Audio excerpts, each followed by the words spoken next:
চৈত্র মাসের শেষ সময়ে দেখা গেল গ্রামে গ্রামে ঢাকি দলের আগমন সাথে গাজন নৃত্য। ২রা এপ্রিল সন্ধ্যা ৭ ঘটিকা থেকে দমদমায় এই বৎসরের প্রথম দেখা গেল গাজন নৃত্য। চৈত্র মাসের শেষ দিনে চড়ক মেলা।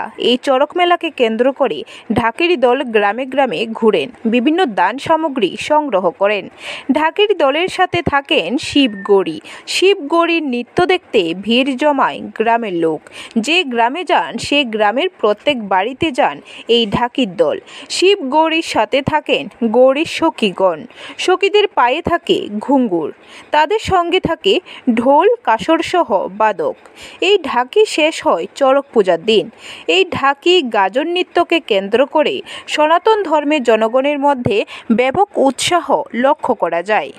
এটা ভূমিহীন টিলা নাম আছে কি এই দলটার? টিমের নাম এখনো করিনি, করবো আজকেই ফার্স্ট।